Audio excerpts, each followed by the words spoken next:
Hyderabad to Visakhapatnam మధ్య దూరం దాదాపు 700 కిలోమీటర్లు.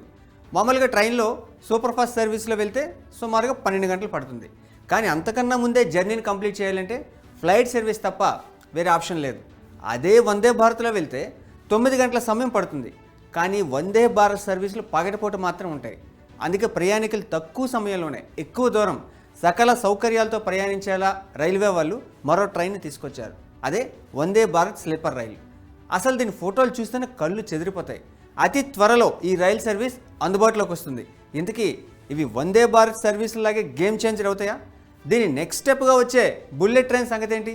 అది ఎప్పుడు పట్టాలెక్కనుంది?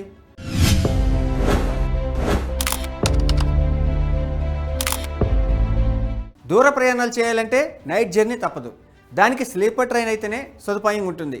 ఇప్పటికే అనేక రైళ్లున్నా తక్కువ సమయంలో ఎక్కువ దూరం ప్రయాణించడానికి వీలుగా రైల్వే శాఖ వందే భారత్ స్లీపర్ రైలు తీసుకొస్తుంది. ఇవి మహా అయితే మరో 2-3 వారాల్లోనే పట్టాలెక్కనున్నాయి. దీంతో రైలు ప్రయాణికులు దీని గురించి ఆరా తీస్తున్నారు. ఆ డీటెయిల్స్ అన్నీ నేను మీకు చెప్తా.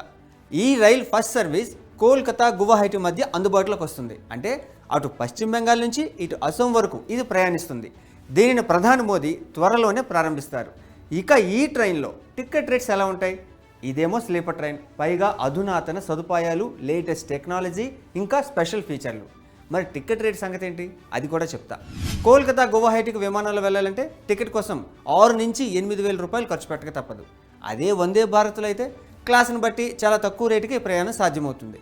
వందే భారత్ స్లీపర్ ట్రైన్లో థర్డ్ ఏసీ టికెట్ ధర దాదాపు 2,300 ఉంటుంది. ఈ ప్రైస్లోనే భోజనం కూడా పెడతారు. ఇక సెకండ్ ఏసీ టికెట్ ధర దాదాపు 3,000 రూపాయలు ఉంటుంది. ఫస్ట్ ఏసీ టికెట్ ధర సుమారు 3,600 రూపాయల వరకు ఉంటుందని రైల్వే మంత్రి అశ్విని వైష్ణవ్ ఇప్పటికే క్లారిటీ ఇచ్చారు. నిజానికి విమాన ప్రయాణంతో పోలిస్తే దీని టికెట్ ధరలు తక్కువే. మధ్య తరగతికి ఇబ్బంది లేకుండా ఈ టికెట్ ప్రైస్ ఉంటుందని కేంద్రం చెబుతున్నా ఎంత దూరానికి టికెట్ ధర ఎంత అన్నదానిపైన ఇంకా క్లారిటీ రావాల్సి ఉంది. మన దేశంలో రైలు ప్రయాణానికి సంబంధించి భద్రతా చర్యలు చాలా పటిష్టంగా ఉంటాయి. లాంగ్ జర్నీలు, అది కూడా రైలు వేగంగా వెళ్తాయి కాబట్టి ప్రయాణించే మార్గాల విషయంలోనూ తరచుగా చెక్ చేస్తుంటారు. ఇప్పుడు వందే భారత్ స్లీపర్ ట్రైన్ ఎంత స్పీడ్తో వెళ్తుందో తెలుసా? గంటకు 120 నుంచి 130 కిలోమీటర్ల వేగంతో ప్రయాణిస్తాయి. నిజానికి ఇవి గంటకు 180 కిలోమీటర్ల వేగంతో ప్రయాణించేలా డిజైన్ చేసిన ప్రస్తుతానికి దీని వేగాన్ని 120 నుంచి 130కి పరిమితం చేశారు. ఇంత స్పీడ్లో వెళ్ళిన ప్రయాణికుల భద్రతకు, సౌకర్యానికి ఎలాంటి సమస్యలు లేకుండా ముందుగానే దీనిని పలు విధాలుగా టెస్ట్ చేశారు. ఇక ట్రయల్ రన్లో భాగంగా రాజస్థాన్లోని కోటా నుంచి మధ్యప్రదేశ్లోని నాగ్దా మధ్య ఫైనల్గా టెస్ట్ చేశారు. కొన్ని గాజు గ్లాసులను తీసుకొని వాటిలో నీరు నింపారు. ఒకదానిపై మరొకటి నిలబెట్టారు. అయినా అవి తొనకలేదు, బెనకలేదు. ఈ టెస్ట్లో వందే భారత్ స్లీపర్ రైలు గంటకు 180 కిలోమీటర్ల వేగాన్ని అందుకుంది. అప్పుడు కూడా నీటితో సహా గాజు గ్లాసులు అలానే ఉన్నాయి, ఏ మాత్రం కదలలేదు. ఈ పరీక్ష రైల్వే భద్రతా కమిషనర్ సమక్షంలోనే జరిగింది. వందే భారత్ స్లీపర్ రైల్లో మరికొన్ని సదుపాయాలు ఉన్నాయి. స్లీపర్ బెర్త్లను అట్రాక్టివ్గా తయారు చేశారు. ఇందులో ఉన్న సస్పెన్షన్ వ్యవస్థ చాలా మోడర్న్ టెక్నాలజీతో తయారైంది. ప్రయాణికుల భద్రత దృష్ట్యా సీసీటీవీ నిఘా కూడా ఉంటుంది. ఇక వాష్రూమ్స్ కూడా ఆధునికంగా ఉంటాయి. కోచ్లన్నింటిలోనూ దివ్యాంగులకు స్పెషల్ అరేంజ్మెంట్స్ ఉంటాయి. స్లీపర్ ట్రైన్లో సమస్య ఏంటంటే పై బెర్త్కి వెళ్ళడానికి సరైన ల్యాడర్ సదుపాయం ఉండదు. కానీ వందే భారత్ స్లీపర్ ట్రైన్లో మాత్రం ఈ ఇబ్బంది ఉండదు. పై బెర్త్కి చేరుకునేలా ఏర్పాటు చేసిన ల్యాడర్ సౌకర్యవంతంగా ఉంటుందని రైల్వే మంత్రి క్లారిటీ ఇచ్చారు. ఇక బెర్త్లు కూడా మంచి కుషనింగ్తో ఉంటాయి. నాయిస్ కూడా ఎక్కువగా రాదు. డోర్స్ కూడా ఆటోమేటిక్గా ఓపెన్, క్లోజ్ అవుతాయి. కాబట్టి లగేజీతో కోచ్లోకి ప్రవేశించేవారు డోర్ దగ్గర ఇబ్బంది పడాల్సిన పనే లేదు. సెక్యూరిటీకి సంబంధించి చూస్తే అనుకోకుండా ఫైర్ అయినా అలాంటి నిప్పును పసిగట్టే వ్యవస్థ ఉంటుంది. ప్రమాదాలు జరగకుండా అడ్డుకునే కవచ్తో పాటు రైల్లో టాక్ బ్యాక్ సిస్టమ్ కూడా ఉంటుంది. ఈ స్లీపర్ రైల్లో మొత్తం 16 కోచ్లు ఉంటాయి. థర్డ్ ఏసీ బోగీలు 11 ఉన్నాయి. సెకండ్ ఏసీ బోగీలు 4, అలాగే ఫస్ట్ ఏసీ కోచ్ 1 మాత్రం ఉంటుంది. మొత్తం 16 కోచ్లలో 823 మంది ప్రయాణికులు హ్యాపీగా ప్రయాణం చేసేలా ఏర్పాట్లు ఉంటాయని రైల్వే శాఖ క్లారిటీ ఇచ్చింది. ఇక ఫస్ట్ ట్రైన్ ఈ నెలలో స్టార్ట్ అయినా ఇంకో 6 నెలల్లో ఈ నెంబర్ 8కి చేరుతుంది. మొత్తం మీద 2026లో 12 రైళ్లు ప్రయాణికులకు పూర్తిగా అందుబాటులోకి వచ్చే అవకాశం ఉంది. ప్రస్తుతం దేశంలో 164 వందే భారత్ రైళ్లు నడుస్తున్నాయి. ఇవి 82 మార్గాల్లో 2 వైపులా జర్నీ చేస్తాయి.